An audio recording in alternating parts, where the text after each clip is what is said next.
Hello goat lovers, Crystal here with Blue Cactus Dairy Goats, and I thought it would be a good time to discuss the pros and cons of registered goats versus unregistered goats. So I guess I can just start out with our experience. When we first purchased goats, we bought goats that could be registered, but I didn't really care about registered or non-registered, you know, because it's a pretty fair assumption that every little goat is cute, right? So what did I care? We just wanted goats in the backyard. I wanted to eventually milk the goat. I bought one male and one female. So shortly after we got these goats, we realized, well, how neat would it be to get the kids into 4-H? You know, 4-H is fun for the kids. They learn a lot, and we were unable to do so with the goats we had. They were not registered. So they were about a year old before I realized we need registered goats. So going back to the buyer that we purchased them off about a year ago and requesting that they go through their paperwork and reminding them who the breeder, you know, all of this stuff, reminding them who the sire and dam was, or them having to remember actually from a year ago. It was not only hard on them for us to go back to them and request those papers, but it also took forever. You know, you're asking somebody to do something that you said you didn't want. And a lot of times people will actually get goats. I was lucky. We were able to get those goats registered. But in a lot of cases, you know, you might not be able to go back and get them registered if you don't buy the papers right there. Or if you don't get the papers with the animal right there. So keep that in mind. But anyway, so that was one thing that we ran into real early into goats is, you know, all of a sudden I wanted to start showing goats too. So we didn't have a good 4-H program in our area. They didn't know anything about dairy goats. They just mainly handled chickens and guinea pigs, or KV, whatever you call it. So we backed out of that after spending way too much money hoping to get the kids involved, and realized I can just show open. So that opened a whole nother gate, if you will. Again, you have to have registered stock to show, even in the open shows. So that's one reason, you know, it is beneficial to have registered animals if you do decide you want to start showing. Another thing, if you're on a very small amount of property, you can only have a goat or 2 or 3, you know, and you're thinking at this point, you're jumping into the game and you're like, I don't care about registered, we just want a couple goats. Well, you're going to fall in love with those goats if it works out. And then when you go to sell their babies, you're not going to get nearly as much money for them because they're not registered. And you're still feeding that animal the same amount of food. So, you know, I know with husbands or spouses, if you will, if you're not both into it at first, then one is gonna give pushback. Registered goats can go, you know, anywhere from 300 to the top breeders. I mean, heck, you can get them for a couple $1,000. So I mean, you do make good money if you have good quality registered stock.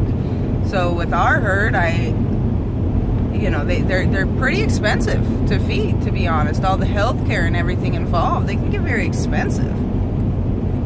So it's kind of like, as long as I can feed them and cover the cost of the herd, and, you know, their health care and all of that, whatever that may cost, if you can at least cover that, it's a lot easier to keep the spouse off your back.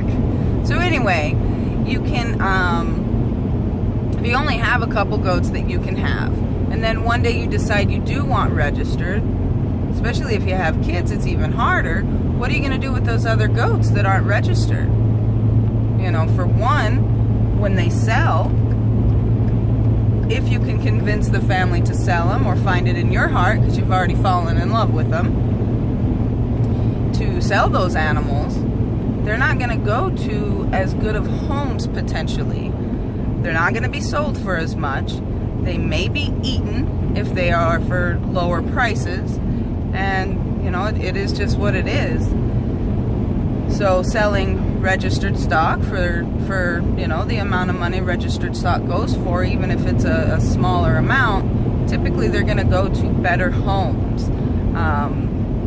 Not saying all animals that are sold at a cheap price don't go to good homes. I'm not saying that at all. But again, you know, if somebody's looking on the internet for a goat for 50 bucks, for 100 bucks, lots of people will do it, and there's lots of people that want to eat them. So, you know, just keeping that in mind, this goat you love, where do you want it to go?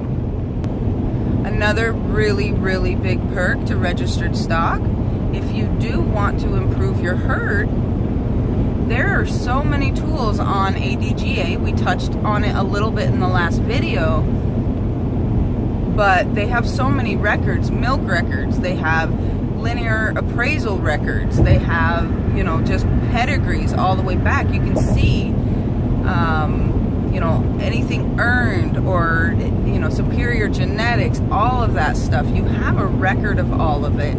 You know what the quality of this animal is going to be. Now, there's lots of people that don't do milk tests or linear appraise or anything like that that might have a really good quality animal. But either way, you can see pedigrees, you can see the quality of the animals on those tested animals, and you know, the planned pedigree, all of those different types of things that help a breeder improve their herd.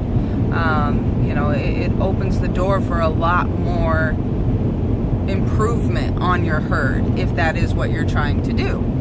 Another perk, just kind of tying it all back really, for those who are just like, well, I just want a backyard breeder or a backyard milker. I don't really care that it's registered. I don't care to make money off the babies. I'm never going to show my animal.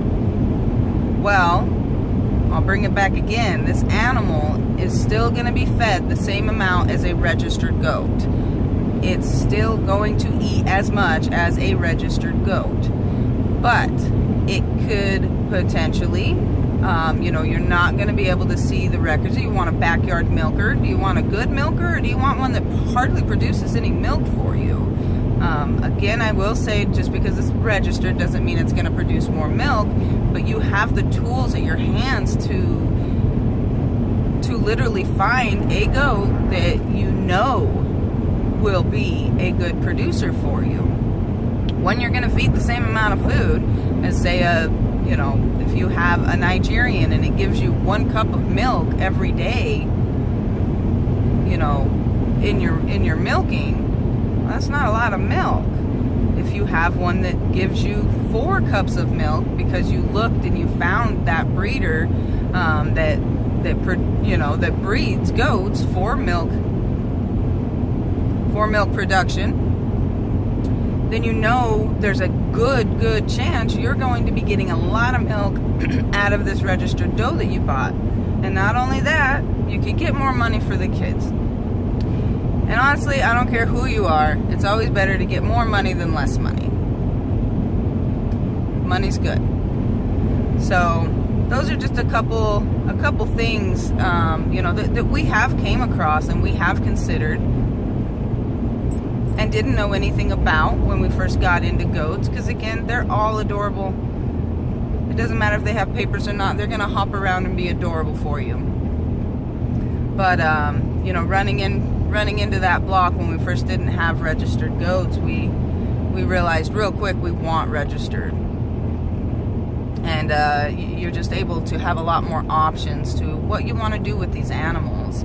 And you know, knowing that they're gonna go, the likelihood of them going to a better home because we sold them, you know, for a little, not for $50, you know, a goat that goes for $50.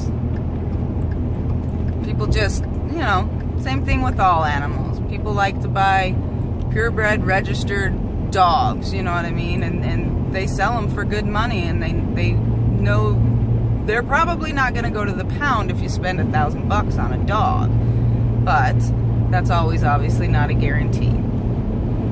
So anyway, guys, that is a few things that we've came across. Just wanted to go over that with you as far as the perks, you know, to getting registered stock, and just something for you guys to contemplate yourself if you haven't purchased any goats yet, or you're getting into goats, or you're thinking about goats. It's definitely something to consider. Spending a little bit of extra money right at the beginning definitely pays off in the end.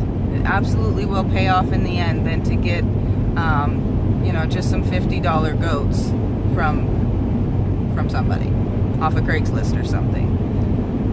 So just wanted to share that with you guys. Hope to help clear anything up, or at least, you know, giving you guys our opinion on that. Thanks again for watching. Have a great day.